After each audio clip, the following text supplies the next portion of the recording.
Good afternoon, everybody. Anybody else but me get excited when they hear that Hill Vets intro music playing? I really like it. Well, happy Thursday, everybody. Thanks for tuning in. As part of our Hill Vets 100 in 100, we are really, really fortunate and excited today to be joined by three of our honorees from the class of 2019. Who are all working or have worked, I guess I should say. I'll clarify that in a second for one of our guests, but some of our leaders in the Veteran Service Organization arena. So we're going to be talking today with these folks, and I'll quickly introduce them, but then I'm going to ask them to introduce themselves in a little bit more detail. I'm Betty Rhodes. I'm the Executive Director of Hill Vets. And so with me today, we've got Jeremy Butler, who's the Chief Executive Officer of IAVA, so Iraq and Afghanistan Veterans of America. We have got Ryan Gallucci, who's the Director of National Veterans Service at VFW, Veterans of Foreign Wars. And we have Melissa Bryant, who is currently the Deputy Assistant Secretary for Public and Intergovernmental Affairs at the Department of Veterans Affairs. So lest you all think we're kind of sneaking, a fast one by you or anything, when Melissa was selected for the Hill Vets 100 of 2019, she was still working at American Legion, and actually she worked at IAVA prior to that. So she is certainly no stranger to the VSO life, and we're so excited to have all three of you here with us today. So let's get started, and why don't each of you introduce yourselves to our audience and just share a little bit about kind of what you do and how you got there. So Jeremy, we'll start with you. All right, great. Thank you. Well, it's great to be here. I appreciate it. I'm Jeremy Butler. I'm the Chief Executive Officer of Iraq and Afghanistan Veterans of America. I'm a Navy veteran, still in the reserves.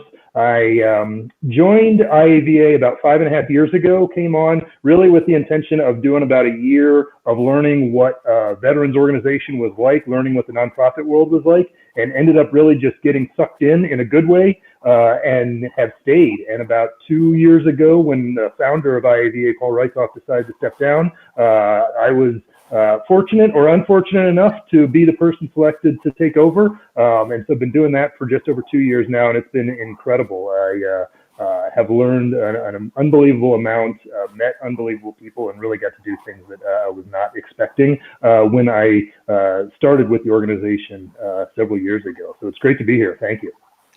Thanks, Jeremy. How about Ryan up next? All right, thank you. Ryan Gallucci, as you said, Director of the VFW National Veteran Service. So what does that mean? That doesn't really say in the title. So really responsible for the VFW's global network of accredited service officers, accredited through the Department of Veterans Affairs to provide benefits assistance to veterans from the time they get out of the military. Really pride ourselves in providing a lifetime of advocacy. I'm an Army veteran, served in Iraq during OIF-1 back in ancient 2003, 2004, and was a student veteran at the time. Well, I was going to college when I was deployed and was a student veteran when I returned from my deployment. Obviously, I'll be frank, I had a lot of frustration when I came back from Iraq, questioned a lot of, why did this happen? What do I need to do better? And really found a path down veterans advocacy. It's something that I've really been passionate about for years, and been able to have some great mentors and great leaders to work with along the way, and had the opportunity to come to the VFW, first in our legislative department, and now in our veteran service department, helping link veterans with their benefits. It's just an amazing job. I tell my team, I love the job that I have and the work that we do, and really proud for what we do for our veterans. Awesome. Yeah, we're happy that you're all doing this work as well. Melissa, how about you? Hi, everyone. I guess I have to then make my round since you kind of alluded to it. Oh my God, that's ridiculous. So my title is Deputy Assistant Secretary for Public Affairs in the Office of Public and Intergovernmental Affairs within the Department of Veterans Affairs. What does that mean? I help get our news out there and also listen to you, manage our relations within our government agencies. I'm on several White House task forces now to include diversity, equity, inclusion, access, to include voting rights access, a lot of things that this administration, the Biden administration, has brought forward. But before I became a suit, as the secretary told me in the last week or so, I was definitely a rabble rouser right there in VSO land. First with IAVA. Shout out to all of my IAVA family, Jeremy as well. That's still one of the most comfortable sweatshirts I've ever owned, the one that you're wearing now. And then went over to the American Legion. And the reason why, and I was Chief Policy Officer IAVA, Legislative Director at Legion, honored for this award. This is in my bloodstream. Anyone who's ever heard me speak hears me talk about my commitment to my military lineage and my family. If you look behind me, I've got a photo of painting of Buffalo soldiers here in my office at work, and there's photos of my grandfather that's behind me behind that ridiculous time on there. And so there's being third generation combat veteran is something that has always been such a part of my life. I'm the first woman in my family to serve, and so many of you also know me from speaking very frankly on women's issues and on issues of race and intersectionality. You can see our poster from Vanessa. Many of us activated after her murder this time last year. So I have been very much blessed to meet so many of you throughout this space, and I am more than thrilled to continue to fight the good fight for veterans from within here. Fantastic. All right. Well, let's start off with, you all have very unique backgrounds. So, but you at some point or another all wound up working in the VSO arena. So what drew you to this specific type of work, whether you were on, the legislative side or, the advocacy side in terms of, service officers or, any piece of the VSO landscape, and there's a lot going on there, but what ultimately drew you to this work? Ryan, let's start with you. You kind of started with it in your introduction, but maybe dive into it a little deeper in terms of when you first came on board. Oh, geez, we only have an hour, right? I want to give Jeremy and Melissa some time. It's a story I actually am very proud to tell because it really weaves its way through. And so going to college, University of Rhode Island, was in the 443rd Civil Affairs Battalion, and we were notified that, look, we're mobilizing to go to Iraq. Took a leave of absence from college. Took a 12-month leave of absence, which is going to be very important here in just a minute. While I was deployed, obviously the deployment went longer than 12 months. As we were preparing to come back, I started reaching out to professors at the University of Rhode Island, saying, hey, look, I'm coming home. I want to restart my studies. What do I need to do? One of my professors told me, I'd really love to help you, but you're not enrolled here. Okay. Interesting. So when I returned back, keep in mind again, this was OAF1. I went to the university very cordially, at least I remember it that way, very cordially asked what I needed to do to re-enroll. And they told me I needed to write an essay about what I did with my year off. Oh, gosh. When I finally calmed down and realized through some candid conversations with other veteran friends that, look, just play the game, jump through the hoop. I wrote the essay explaining where I was and was reaccepted to the University of Rhode Island. I tell that because, look, this was OAF1, and the school really hadn't been through anything like that. Mm-hmm. Such a large mobilization of the Guard and Reserve. Now it's a matter of routine. We've come so far in how we transition our veterans into higher education. And so even some of it started on campus, working to, look, we've got to change that. This can't happen. And so started some minor advocacy on campus at the University of Rhode Island, had some very supportive faculty and staff. I'm very proud to say that I graduated from the University of Rhode Island, even despite that incident. But what really drew me to VSO space was when I went to VA. Look, I had some readjustment issues coming back from Iraq, some issues that still, that I have to cope with today. I was finally compelled to go to VA. I didn't want to, but I did. I went to VA, and my VA counselor said, look, you should file a VA claim. I looked at her and said, what is a VA claim? And then she told me I had to go across town to another building. I'm like, well, I'm at VA. Can't I do it here? This is VA. But Had to go to the VA regional office to do that. She connected me with a service officer from the DAV, Mason Sullivan. Still remember his name.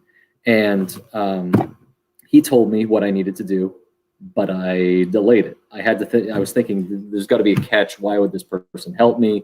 Why do I need to do this now?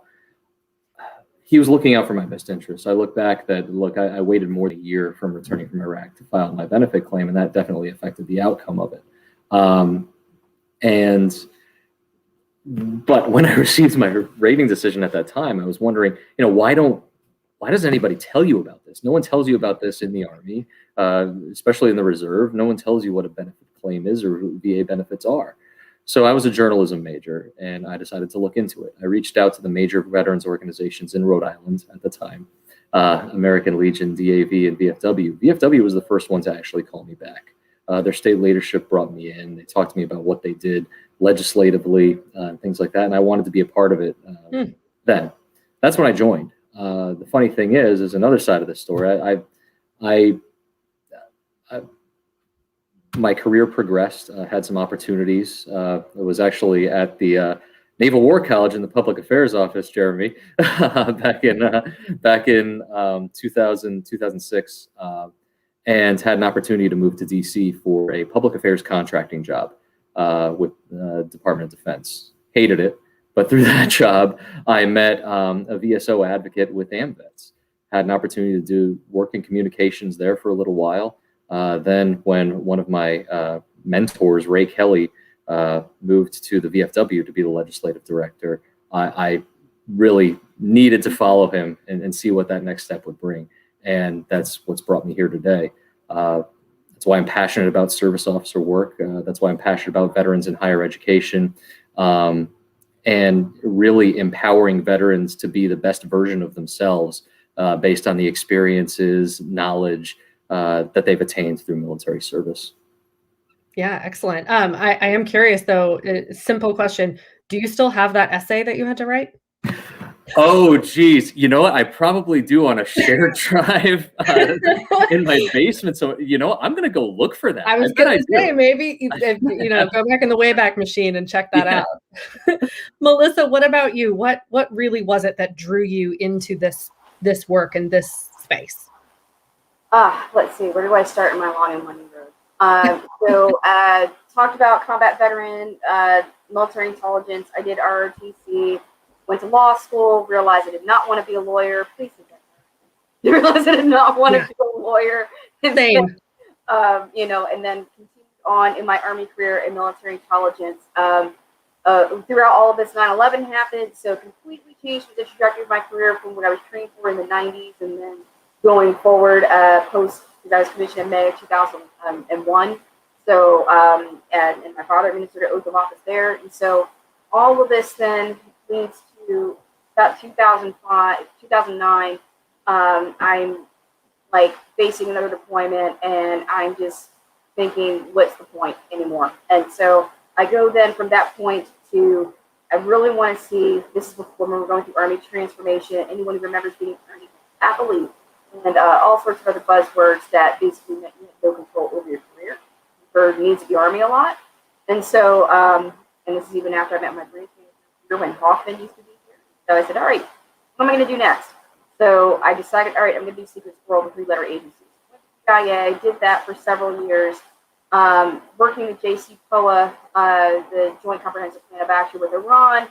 And I'm sitting there and I'm thinking, I'm seeing a lot more influence come from think tanks and other places in DC to influence policy than I am the actual people who gather the intel and write the assessments and everything. So at that point, I used my GI Bill to do a master's in policy at Georgetown and wrap that up in a year. I call that a sabbatical. I highly do not recommend doing a master's in a year unless it's trying to be that way. But and then use that mostly as a springboard to get more into more of the higher level policies that worked in strategy until my whole career, and I wanted to keep going forward and not backwards. Fort Paul. So I'm moving. I'm at Georgetown. First, I thought I was going to go with think tank. No thanks to my think tankers. Right. And so then I moved to an advocacy class, Gary Bass, who taught that class. And I learned so much from him. And I'm also a kid who grew up, as I mentioned, my father, VFW commander. I grew up in Legion. I'm very familiar with it. And I had no idea that there was even a legislative arm. I just thought they were magazines. And I just did not understand fully what all of it was until I took that class. And even frankly, the other veterans in the class didn't know. I did research with my own in front of a friend. That's how I learned that there is entire policy arms that are here. And Melissa? Yeah. One quick question. Sorry, we're having some audio issues on your feed. I don't know where your speaker is, but you're trailing off, and I don't want our audience to miss anything that you're saying. So I don't know if we can get you right in front of the speaker and make sure that we're catching every word. Okay. Sorry, I'll see what more I can do here. Hang on one sec. Let me try to plug in some headphones. But very quickly, decided that I was going to go in the realm of the Veteran Service Organization. And when I found out, I was already familiar with IAVA. I was already familiar with the program side of things. This is, again, coming up from OIF in the early years. And once I realized, wow, there's policy jobs, there's political director jobs there. Through my connections and meeting with Jonathan Schleifer, who was there before, that's how I got started into this. And then I got the bug for it, and I have not looked back since. So I'm going to fix the mic issues while you go to Jeremy. Whatever you did helped a lot. So you're on the right track. So okay, I appreciate it. All right, Jeremy, what about you? Yeah, for me, it was kind of a different path. So I came off active duty in late 2005. Was my last active duty station was at the Naval Academy. My wife was working in Washington, D.C., so we got married, actually girlfriend at the time, so got married, which was really the main reason why I came off active duty. But went straight into the reserves because I loved still serving. And as many people did, especially junior officers at that time, took a job as a defense contractor. They were, 2006, anyone would basically hire you. So I was doing that for a number of years, but got mobilized, took some voluntary mobilizations as well, and just realized how much more I enjoyed my time in uniform than my time as a defense contractor. And I think this has already been said a couple of times. No offense to contractors. It just wasn't giving me what I needed in terms of job satisfaction and things like that. It was a great job, great people, but usually at the end of the day, when it was time to make the important decisions, it was like contractors get out of the room and let the big boys make the decision. So I was always looking for something different. We decided to move to New York City. Similar to Melissa, I knew about IAVA, knew that they were headquartered there, and so just started really reaching out to some contacts and started interviewing there. A big thing that made me think that was a path to go was that as a reservist, I was seeing a lot of, especially enlisted reservists, taking active duty orders to go to combat zones because it gave them a paycheck, it gave them health care for them and their family, and it was making it very obvious that something's not right. We're not taking care of our veterans and our reservists and things like that the way we should be. I had a very successful transition off active duty, but I had been in the civilian workforce before I joined. I went to college, worked for about 4 years before I decided to join the Navy. So kind of knew, had some experience in the civilian world and knew what I was getting back into.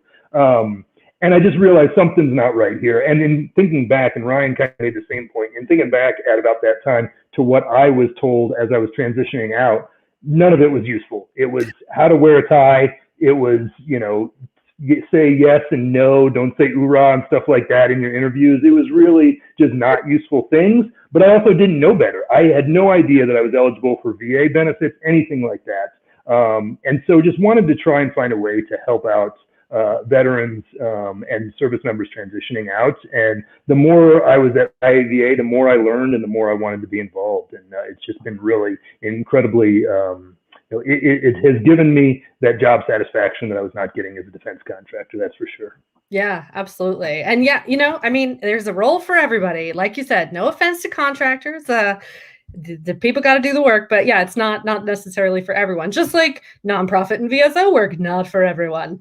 We'll talk about that too.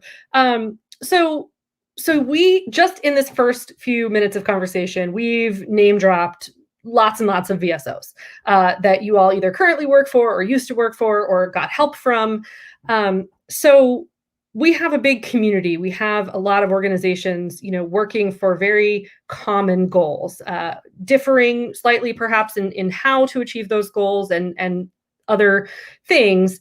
But how does coalition building in this space, how does community among veteran service organizations play into your work, and how do you incorporate that into your day-to-day? Melissa, why don't you take this one first?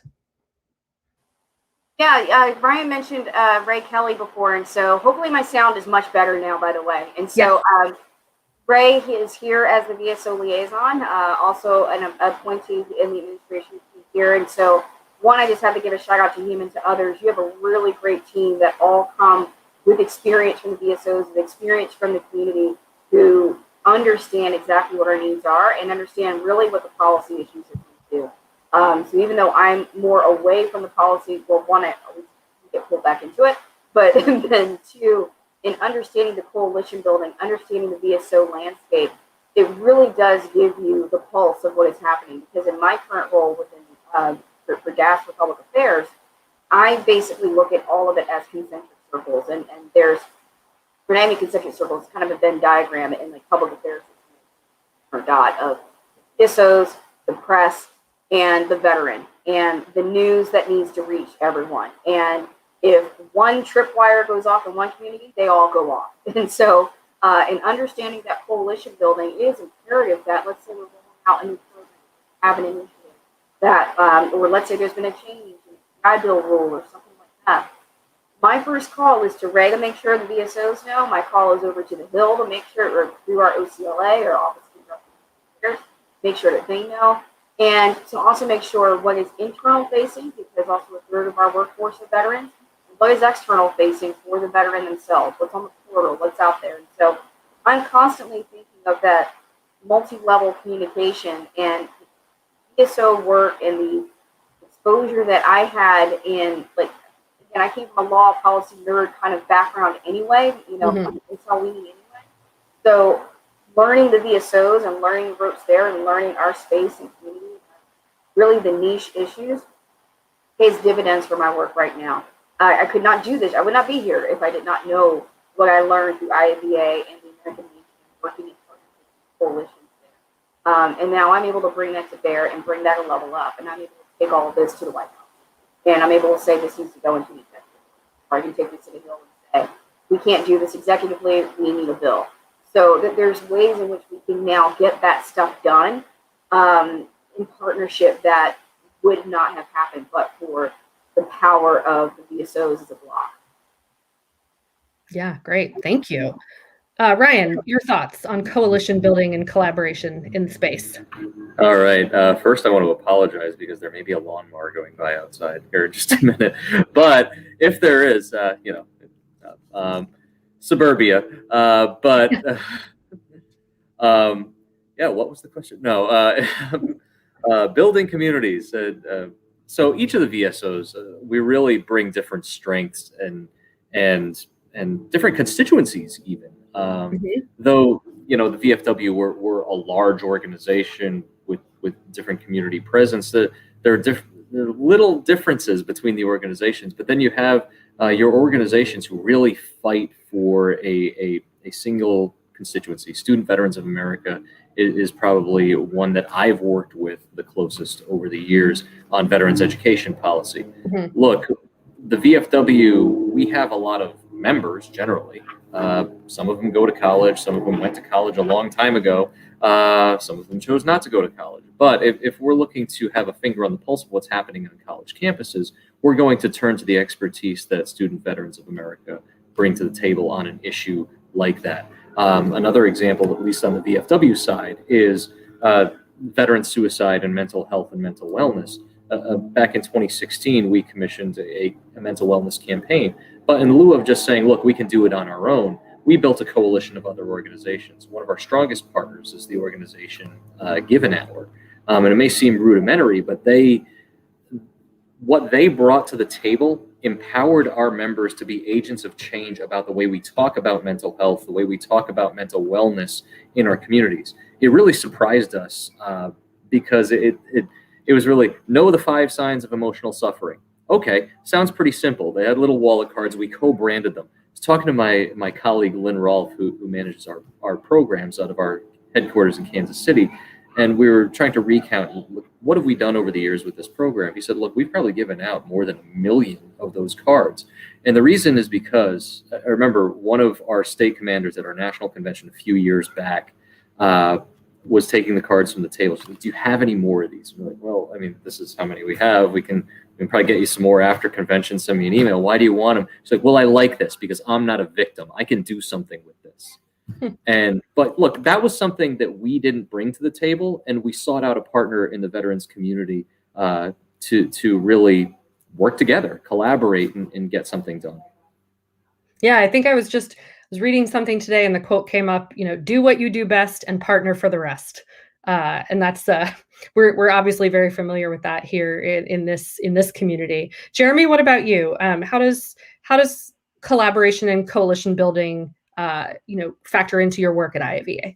Yeah, it's everything. And I love that phrase that you just said. I might have to steal that because that's absolutely. I stole it from someone. Because that's exactly right. I mean, one of the biggest things that IAVA does is focus on policy. A lot of times it's at the national level, trying to get laws passed, trying to get maybe VA or DoD policy changed. And no organization is going to accomplish that on their own. Or if they do, it's a very rare occurrence. Mm-hmm. And so you've got to have friends in the space, and the more of us that can work together, the more we're going to get done for veterans in general. And, Ryan said it, and I think Melissa said it as well. There's organizations that have specialties, and there may still be overlap. He was talking about the GI Bill and education. That's a focus of IAVA's, but we're definitely not the subject matter expert on all of it. And so when we can partner and learn from some of those organizations, especially if something is coming up, it's sort of like, follow the Twitter feed and get notice of something's happening. It's like, hey, great, we're going to reshare that.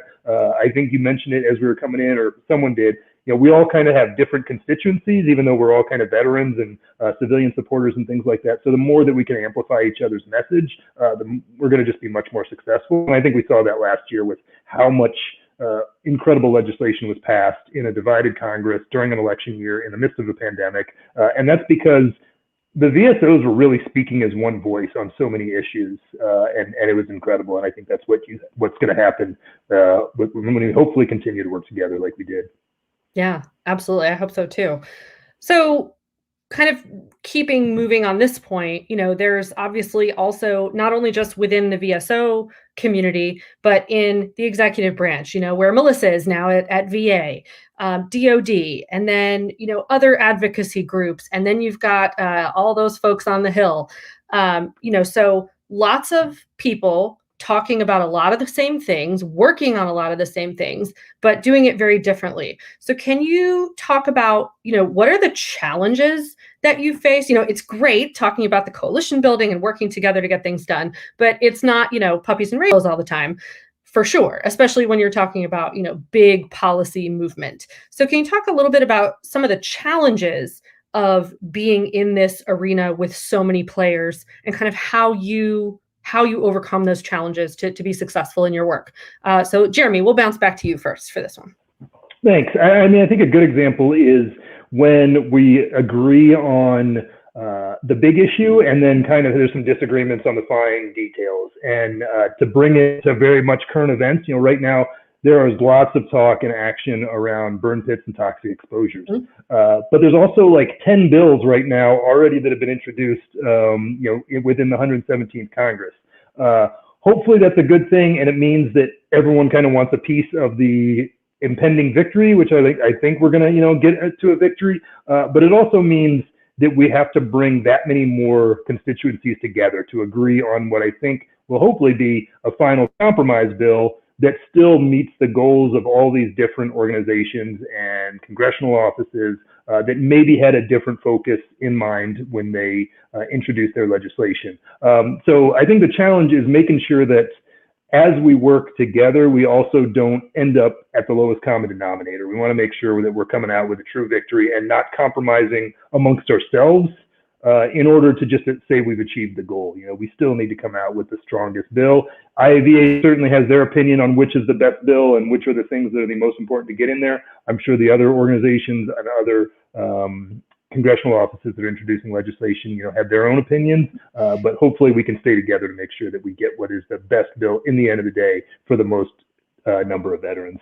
Sure. Certainly never going to be a shortage of opinions. That's for nope. That's for sure. Melissa, how about your thoughts on this? Yeah, sorry. No, not today. Thank you. No, I'm good. Thank you. Sorry. Sorry about that. Gotta be the cleaning staff coming around. That seems like the standard Pentagon, VA, government. Pretty much. I'll have to apologize to Mr. I didn't mean to be rude, but yeah. So, God, what was the question? Disagreements and yeah, just challenges of having so many players in this space. Yes. No. I mean, again, I'm thinking on so many, thinking on the levels of, again, the players in this space. The VSOs, we have the White House, we have the competing requirements of the bill, you have, you know, in working for the executive, yes, I'm an appointee for a certain administration, but I'm also wanting to work in a bipartisan way possible, as always, even when working in the VSO space, or at least in my work in the VSO space. And so, you know, yes, Jeremy is correct, and when there's agreement on the big things, that's wonderful. When there's disagreement on the big things, that's wonderful. An answer is an answer, but you know, the devil is in the details, as we know. And so when we can at least all come to the table, and I think that this is where things became really disappointing, you know, during the challenging times of, let's say a few years back, when there was true disagreement between organizations, administration, and Hill, and in truly trying to make impactful legislation. And you just have, you know, people who say no, who are just maybe obstructionists, whether it's organizations or others, that don't put forth ideas. That is the most challenging aspect. I can understand where organizations have to hold the line on what is something that is near and dear to their people. But you've got to come to the table with another idea. Mm-hmm. And I see that from wherever you sit. I see that from where I sit. I see that from where I sat.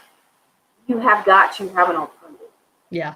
And so that's what I think is probably the biggest thing to me.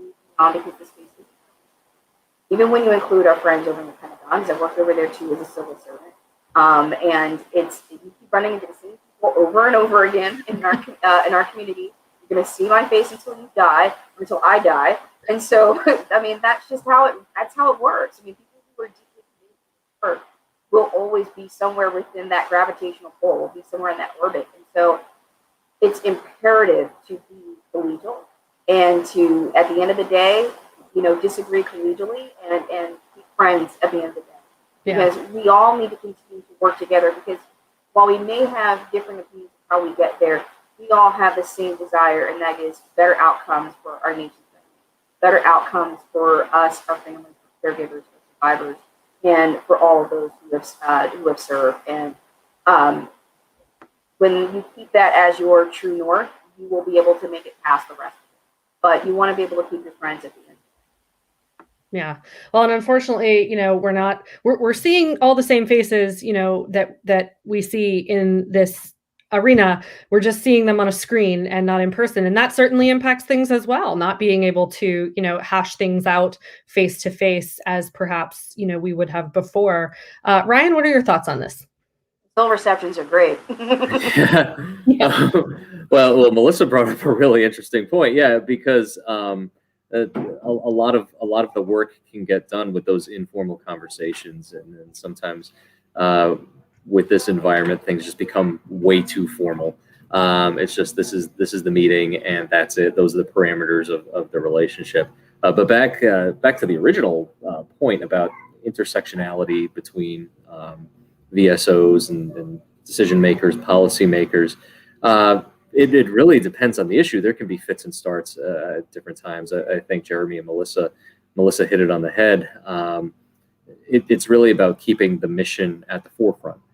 We had an issue with this with Veterans Benefits Administration, where previous leadership cut off a notification and review system that had been in place in one form or another for nearly half a century. They abruptly cut it off last April.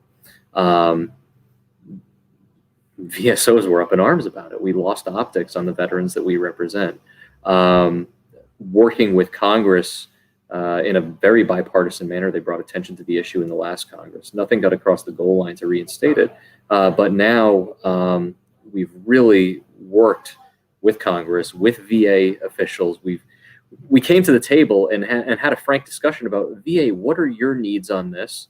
And here's our needs. And there was a compromise to be had. There was a reason that VA did it. There was a business reason that they did it. We disagreed with how they went about it. Our goal was to return to having optics on the veterans that we represent. And just this Monday, a pilot program to improve notification and review for accredited advocates was launched. It's going to launch throughout the summer. We think that's going to be the roadmap to a new policy for notification and review that still allows VA to do what it needs to do in delivering those benefits. So that's probably a long story of how a sour and not so collegial relationship came full circle, and we're once again working collaboratively in the best interest of veterans. Yeah. Well, and Melissa, just so you don't feel bad about, having some audio issues, as you can see, it's gone dark on me. My little ring light is completely crapped out on me now. So we're just all going to embrace these technical difficulties, and we're just we're going to chalk it up to, all the fun that we've had. We're a year plus into this. Like, yeah. don't let the suit jacket fool you. We're a year plus into this. Like, the only reason I'm here is because my house is a zoo. So yeah, you'd think a year into it we'd be, super amazing, streamlined at it, but I don't think I'm ever on a webinar or Zoom that doesn't have some problem. So here we are, we're all having it happen to lawnmowers.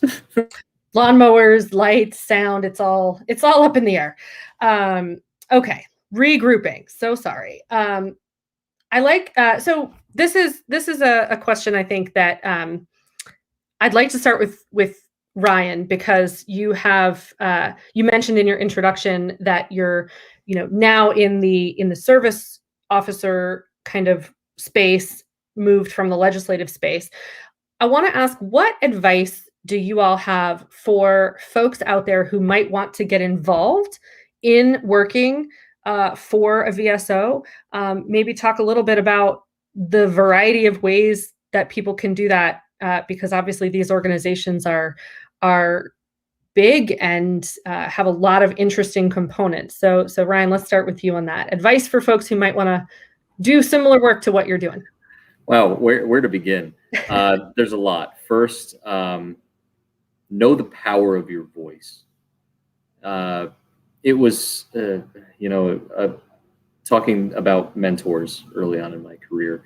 My team leaders in Iraq, I was on the civil affairs team, Mark Vaughn and Robert Farmer. Very non-traditional, so I'm junior enlisted soldier with a major and a captain at the time. Learned a lot about the military, learned a lot about the power of my own voice. As civil affairs, we were responsible for projects that a field grade officer would usually be responsible for. And here's Spec 4 Gallucci doing water reconstruction projects and contracting in Iraq. So when I came back, it was Mark Vaughn who helped get my foot in the door with the Naval War College and the Public Affairs Office. From there, it was his name is Dallas Lawrence. He helped get me the contract position down in Washington, D.C. Jay Agg was the communications director at AMVETS. Ray Kelly was the legislative director at VFW. And every step of the way, there are people who will look out for you and people who will help show you the power of your voice. Disenfranchisement among the veterans community is a real problem, but it's not a new problem. Mm-hmm. I think it's something that at least many of us feel at some point when we take the uniform off, whatever the circumstances are of taking that uniform off, whether we just separate from the military, come back from a deployment, retire. There's a bit of a culture shock there. What we did, recognizing some of this, we stood up a legislative fellowship with Student Veterans of America. Mm-hmm. And it was to build on what the VFW, we do fly-in visits. So Legion does it. IAVA does a fellowship as well. We do the fly-in visits, and we visit Capitol Hill. I don't want to use the word storm. Right. Anyway, we visit Capitol Hill. We storm the hill the right way. But really, what we wanted to do was harness some new ideas, really, and show student veterans that their voice mattered. And how to have not just that it mattered, but also how to have a voice, how to build these coalitions, how to be a constructive advocate, what to do, and frankly, what not to do.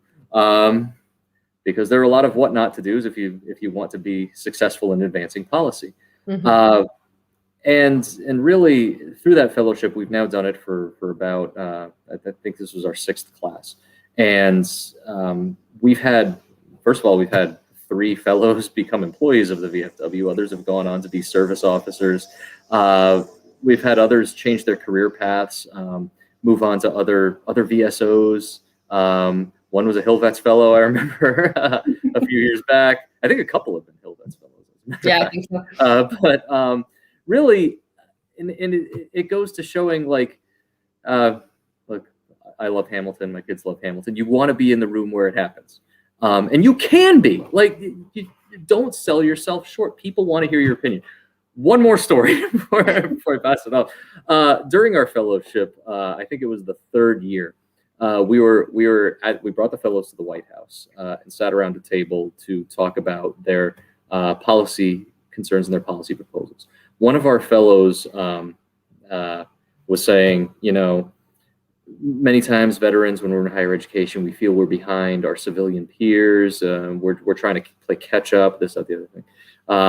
And it was Matt Steiner at the time was working at the White House, and he said, "Wait a minute, I understand what you're saying, but take a step back for a second. You're at the White House, and they're not." And that quote has always stuck with me. In that this is the power of your voice. Just find mentors, find people who will show you the way. Find something that you're passionate about, something you care about, and then, as Melissa said, come up with a solution. Don't just complain. Find a solution and learn how you need to get that across the goal line. Yeah. Well, and I think it also bears noting too that one of the great aspects of these VSOs and their communities is that it's not just here in DC, right? So you all have reach across the country. And so you don't even have to be necessarily interested in, White House level stuff. There's all kinds of decision making, policy making, real movement and activity and activism that happens state, local, and you all are there. You're in those communities. So I think that's really important.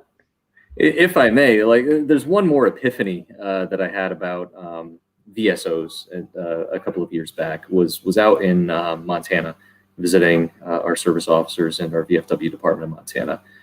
Met with a young post commander who I believe was going to University of Montana in, oh geez, I'm going to get it wrong, but embarrassing moment. We're live. But what he was saying was that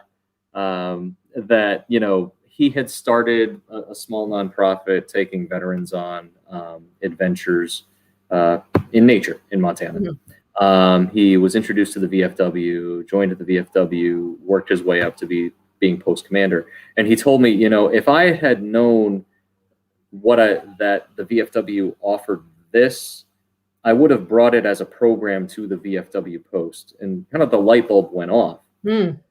Veterans are very entrepreneurial. Veterans veterans want to give back. Wouldn't it be great if there were a place that they could go where they had basically an ownership stake and learn how to run a nonprofit? That's your VSO chapters around the country. It's not exclusive to VFW, American Legion, DAV, others. I know IAVA chapters around the country as well. It can teach you how to be an advocate, how to advocate in your community. You might be given the keys to a nonprofit organization. And that's really what it is. I mean, the question comes up from time to time. Well, why do you pay dues to be a member of the VFW? Well, because you're a part owner of the VFW. You are a member. You have a decision-making authority at a voting authority at every levels of the organization. It's like being a shareholder. Yes, there are different tiers of leaders in the organization, elected and appointed. But as a member, you can go to a post meeting, you can vote. You can vote on how they're going to use their money, what programs they're going to do, what they're going to do with Team Red, White, and Blue next Sunday. My post in Virginia would host vet togethers, I believe they were, with IAVA a few years back. I remember those. And that goes back to the collaboration question. But anyway, I think I've said too much. Well, if I could like pull out on your thread there, Ryan, because there's a couple of things you've mentioned about mentorship and then also about like entrepreneurial spirit. So I promise you, stick with me for about maybe like a minute and a half, and I'll get there. So I'm thinking of Julie Howe. And I'm thinking of, you mentioned someone who is a veteran who's probably going to start texting me in a minute. Why are you talking about me? But I'm thinking of her as someone who, was a veteran, OIF-1, air defender, went and traveled the world as a cook and plenty of other things, for 10 years, and then came back into politics. Came to IAVA as an intern in her 30s, and from UC Santa. And, she came not really knowing what she was getting into, just knowing that she wanted to be able to support Iraq and Afghanistan vets like herself. She has come back to me and said the 10 weeks that she first spent there have completely changed her life. And I will say that because one, as a friend, so when I call a friend, but then two, she went on to do a master's after this. She went on to work for Jimmy Panetta's office in the California office. She started her own UC Santa Cruz student veteran. Works for UC Santa Cruz as a veteran coordinator, paid employee, not like volunteer. And so she's still building and still growing. And so it is never too late. Like as a veteran, we can have 5, 6, 7, acts in our life. And we can completely change course. And the mentorship part, because, I have to be, I'm the resident loudmouth anyway. That's why I'm here. So I'm going to just, say that mentorship does not come easily. It is not come easily for women of color.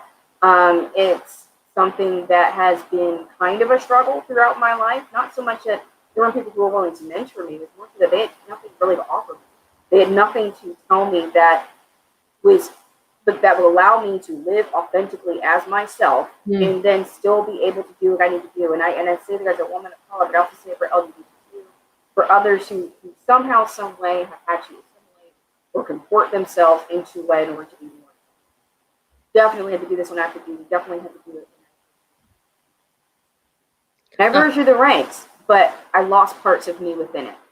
And that's where I go to Julie's story, and I go to other women and persons of color and others who I will overextend myself probably far more than I should to mentor people and to help people, because I did not have great mentors coming up. It was not easy to find mentors, and I know you can probably relate to this too.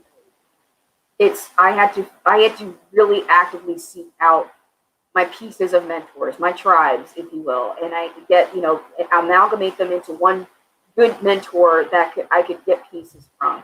Like I said, the person I learned advocacy from was a professor named Gary Bass, who had never worked in a VSO space. When I'm the one who put two and two together and said, wait, VFW does more in beef and beers? They do more in beef and beers, and they do legislation too. And so when I started exploring that, that's how I figured out how to marry my nerd self with my military self and be my authentic self. And then, if you've ever heard me talk, I talk about all the time my family and the legacy of Black veterans, Black women veterans. That's been across a large photo of 6888 postal units, Black women in my office. So, promise that maybe I went a little over a minute and a half, but I mean, I told you I'd get there. But it's not always the conventional way you think it will be. Persistent. Yeah. We've got guts. We've got chutzpah. Use that. Knock down those doors. Make those connections, but don't take no for an answer. And if you feel it in your heart, you will get it. We're entrepreneurial. That's great advice. Jeremy, thoughts on, folks who might be interested in getting into this kind of work? What can you tell them? Yeah, I'd say there's never been a better time to be a veteran. I mean, the number of options and choices of groups and organizations and just activities that you can get involved in, it's almost too many, which is why it's best to just pick something and get started, and then you're going to learn about a lot more of them. The biggest regret that I have for myself is that when I came off active duty, as I said, I went into the reserves. And so I still didn't really consider myself a veteran. I was like, I'm a reservist. I'm not a veteran. And I realized how much I missed out on in all that time. And then when I got started with IAVA, one, obviously considered myself a veteran at that point and realized just how many options I overlooked because I wasn't considering myself that. And so if anything, I would say, get involved early. I mean, active duty personnel should take advantage of some of the veteran available opportunities that are out there, because it's going to set them up for success when they do transition out in a much better way than, most services TAP program will or anything like that. So I say reach out, but just get started in something. Pick something that appeals to you, and don't feel like you're limiting yourself by choosing what you choose, because by getting involved in that organization, you're going to learn about a lot of others, because most veterans are involved in a variety of organizations, and you're going to hear from them the ones that they like and that might be a better fit for you or just a similar fit, and you'll never stop getting to all of them, because there's a lot of them out there right now. So true. Yeah. And there's overlapping constituencies for sure. So absolutely. All right. So last question before we kind of move to closing thoughts. And you certainly don't have to spill any state secrets or anything, but looking ahead, we mentioned we're already well into the 117th Congress. What sorts of priorities and initiatives are you hoping to see championed in this space as we move forward? And I'll note that we have some audience members particularly interested in areas related to race and gender. So if there's anything in that arena that you can speak to, I know people in our audience would appreciate it. So not required, but wanted to put that out there. So let's see. Melissa, let's start with you. All right. Well, I cannot comment on what I'd like to see publicly, so I'm going to put that caveat on. I'm going to tell you what I am doing and what we are doing as VA. So let me tell you about race, and it has been a difficult year for for Black Americans, in particular, difficult year for our AAPI community, and for Black Americans, yesterday was a culmination of an incredibly long 11 plus. And what we're doing right now, so I mentioned before that I am a part of VA's Diversity, Equity, Inclusion, and Access Task Force. Well, we rejiggered that, acronym into IDEA, because we want to be able to come forth with tangible and actionable ideas. We have a 120-day sprint with a concrete plan by the end of July that we owe to the Secretary. And let me see if this is a little bit better, if y'all can hear me a little bit more, because I'm going to talk directly into the mic here. I don't want to miss anything that you're saying. No, it's okay. I just feel like I'm a war correspondent and I'm sitting in my downtown office. So, but anyhow. I used to work for VA. I had some moments like that, so I get it. Exactly. Anyone who's worked in this building knows that tech is, we're getting there. We're getting there. So I'd like to see better tech. But what I was saying in terms of diversity, equity, inclusion, and access, or IDEA, this secretary is like no other. And, within public affairs, obviously, it's my job to make sure that all that messaging internal is forward. However, getting his words out there is important. And so we were, watching as the verdict's coming down. As, again, Black American, I'm watching it for personal reasons. I'm also watching it for professional reasons. And I'm watching the verdict. First of all, I had to evacuate this office on Tuesday, and prepare for the worst, hope for the best. And then I was in shock for the hours after that, because my immediate flashback was to Bryant and how this went 30 years ago. We did not go in that favor. And so, with that, the Secretary recognized this moment in time. We iterated over. What do we say? What do we say publicly? What do we say to our workforce? And the answer ultimately we need to talk to our workforce, because we're the veterans, serve veterans, we are people who care about veterans, and frankly, you know, do we really need to pile on to, well, what the president and vice president said so eloquently? A vice president like no other could be able to also capture. But more importantly, he wanted to get his personal view out. And so we sent a workforce email out there yesterday after we were able to, you know, get those thoughts and work to get those thoughts down. And, you know, it was a bit of a bureaucratic process. I mean, we have nearly 500,000 employees. It takes a lot to, you know, get something out to all employee messages. However, when I came in this morning, so many positive messages. I've worked here for 20 years. I've never seen the secretary put out something like that. I felt seen, I felt heard, I felt validated. I felt, and for me, again, it's always been a personal threat for me as a veteran who is like the Black Lieutenant Dan, whose family has served all the way back in every major war to include myself, and I'm the first woman in my family, only woman still in my family. These things matter. Like, they cut deep. Sometimes it's felt like death by 1,000 cuts walking this walk. And so that's at least what I'm doing right now. That's my contribution. And I know that there's so many others who are doing things in VA to continue that momentum. And that's just in one aspect. There's so many other things that we're doing. But I'm going to shut up and let y'all talk about what the bills are, and we'll just publicize them when they. All right, Jeremy, what initiatives and priorities are you hoping to see come out of this arena as we move forward? Yeah, no, thank you. I'll try and be brief. I already touched on one of them. So I think the biggest one is a toxic exposure bill getting signed into law this year. I think there's a real opportunity for it. And that has been a focus of IAVAs for a long time, as well as many other organizations. But that's really probably number one that we're going to be fighting for. It was great last year. We saw legislation signed in, the Commander Hannon Act addressing mental health care, the Deborah Sampson Act as part of the larger bill addressing women veterans. We need to make sure that both of those are quickly and fully implemented. So that's going to be a priority.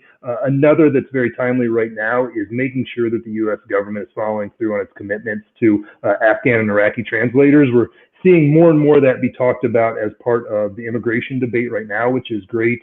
You know, we're literally leaving shipmates behind and turning our back on them. I mean, these were people that were going into harm's way with our service members, but unarmed, but doing everything that our armed brothers and sisters were doing. And now as we leave their country, we're literally leaving them probably and their families to be killed. So I want to make sure that we're following through on the special immigrant visas and getting as many of them that want to come to the United States to the United States. I think that's a requirement we have to follow up on. And then just to touch briefly on the racial aspect of things, you know, a year ago, the killing of George Floyd really changed my view as my role as a Black man in charge of this organization. Prior to that, I'm fine admitting that I was reluctant to talk too often about race because I saw it, or I felt that it would have been seen as, oh, here goes the Black guy. He just wants to talk about that. He doesn't care about the rest of us, and be it. And you would see that with online comments. That said, anytime you're taking your cues from online comments, you're definitely doing the wrong thing. So I stopped paying attention to those. And the great thing has been that as we have talked more openly about race, about LGBTQ issues, about transgender issues, the outpouring of positive reactions that we get far outweighs anything else. And I'd love to see that continue to happen. I think more and more of us need to be talking about these issues and realizing that when we're talking about these issues, we're still talking about veterans issues, because veterans and military are made up of all the types of people that are made up in the U.S. And so we are talking about veterans issues when we talk about all these other things. And I think that is going to continue, and I think more people will be feeling comfortable to do that, and that's a great thing. Yeah, you said it right there. I find myself reminding folks of that frequently as well. That's really well said. Ryan, how about you? Initiatives and priorities that you're going to be working on as we move forward?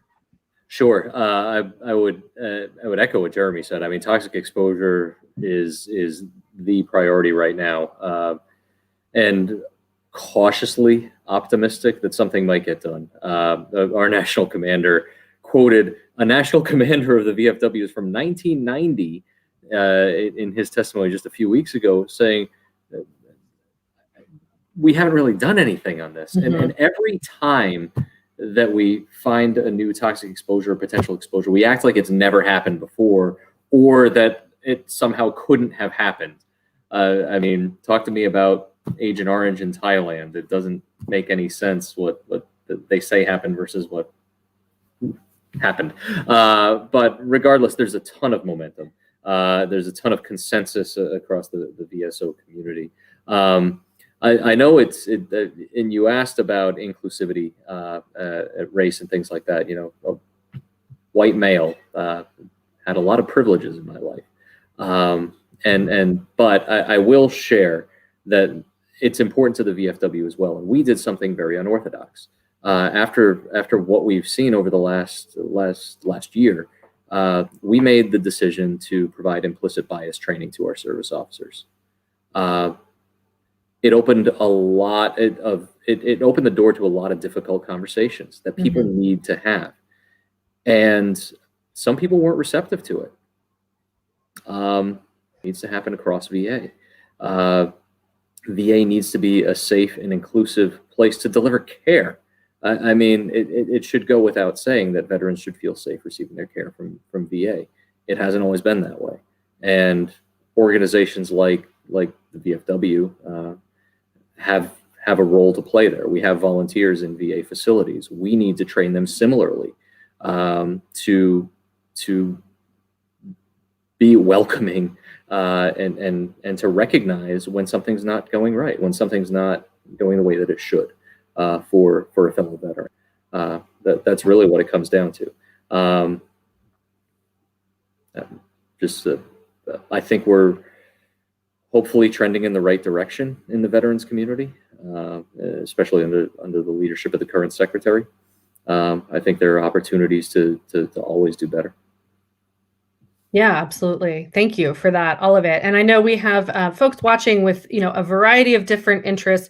So I think for closing, certainly we could go on for hours with this conversation. Let's put it that way, because your organizations work on so many important and diverse and complex issues that matter to people who served and their families and those who support them. So we were never going to cover everything. So let's just admit that, and that's okay. We could always have a follow-up webinar. But I guess, you all were selected to the HillVets 100 because of the great work that you do. So I want to give each of you a chance, and I know this can sometimes be uncomfortable because we don't like talking about ourselves, but I want to ask each of you to share maybe what your proudest moment or proudest accomplishment was in the work that you've done thus far. We know there's still more great things to come, but what have you been most proud of in your work so far? Ryan, let's start with you. I was almost the one who didn't unmute, but almost. I would have to say it's the fellowship that I spoke about earlier. There have been a lot of policy reforms that all of us have had the opportunity to work on over the years, but I think empowering veterans to raise their voice and teaching them how to be advocates in their community has been the most rewarding. I remember, so it was Will Hubbard and I just had one of those sidebar meetings that we used to be allowed to have in DC. And we were talking about harnessing some of that energy. Like, well, what can we do? There are a lot of students who want to be involved in this, and said, we'll select 10, we'll bring them to our fly-in visit, and we'll see how it goes. And we had a tagline the first year: "This is a pilot program," and solicited their feedback and hired one of the fellows that year to actually run the program for the next couple of years. And it grew into an academic experience where we've had fellows receive credit for the experience. What surprised me is they received like grad school credit. We're like, really? Grad school credit? Okay, cool. We thought this was going to be bachelor's level, but apparently, and again, but that it shows the value of that experience. Yeah. One thing I'll close on is, there are a lot of people who work in Washington who never get to testify before Congress. In the VSO community, we almost do it as a matter of course. And sometimes I think we lose optics on what an incredible opportunity that is. And I'm just really, I hope we're able to show it to more veterans and give them that opportunity as well. Great. Melissa, how about you? Let's see. I guess I'd have to answer that with what I'm most proud of. I mean, sitting here. I mean, I'm most proud to be sitting at this desk. And like, you know, my mom's like printing out like, you know, my photo and like putting it in the living room. Obama, and, you know, and Kamala, and so I am. Melissa, we lost you there. I am deeply humbled to continue to do what I love. I feel like I've been a hurricane, and but what I'm most proud of also is the work that I have championed for women veterans from the minute I came to IAVA. Deborah Sampson was 4 hard, long years, and continued working across 2 VSOs, and it finally got done as a part of the Roe Atkinson bill. Very proud of that. And I'm proud of the work that, as a part of a grassroots block, all of that culminates to where I am today. Thank you. Jeremy? Yeah, I'm glad Melissa went first because I was going to talk about the Deborah Sampson Act, and not for myself, but really for the organization. And I'm glad Melissa got to say it because she was there doing the work before I had any role whatsoever in this thing. But as an organization, and this goes back to Melissa and her colleagues, you know, I don't want to overstate it, but really veterans groups were not talking about women veterans in the way that they were until IAVA brought this up, and Melissa helped lead the way for that. And so probably the proudest thing for me personally was to be the CEO of IAVA when that bill did pass, because that was a culmination. You know, I was at IAVA when the idea was first developed at IAVA, and I was watching from my little fundraising cubicle, you know, doing that type of work, and to be there throughout the whole thing, to see the groundswell of support that it went from, where in the beginning, you know, it was kind of seen as this niche thing, IAVA, this liberal group that's focused on that, to, you know, last year talking about testifying, every organization that testified mentioned the importance of women veterans, and to see that change in a pretty short period of time, and then to have that bill pass was definitely probably something that was most proud for me. Great. Well, we so appreciate all of your time. We want to let everybody know who's watching. If you want to keep up with, you know, all the movement on some of the issues we talked about, whether it's toxic exposures in burn pits, women veterans, you know, all the variety of issues that these groups focus on, make sure you're following them all on social media. Make sure that you're checking out their websites and keeping up to date with what they're working on. Of course, we love it when folks are members of these groups, so that like our panelists said, so that you can have ownership and have a real stake and a real voice in the issues that are important to you. So feel free to reach out if you have questions about how to do that. Congratulations to all 3 of you on what you've accomplished, and I know what you will accomplish moving forward. We are so looking forward to being able to celebrate you and celebrate with you at the HillVets 100 Gala. It's the HillVets 100 of 2019. It may not happen until 2030, but whenever it does happen, fingers crossed for 2021, but whenever it does happen, we can't wait to celebrate you, and we really appreciate you spending some time with us this evening and sharing some of your insights with our audience. So thanks so much to everyone for tuning in. You can continue to keep up with the 100 in 100 at HillVets across all of our platforms, and we hope you have a great night. Everybody stay safe out there. Thanks.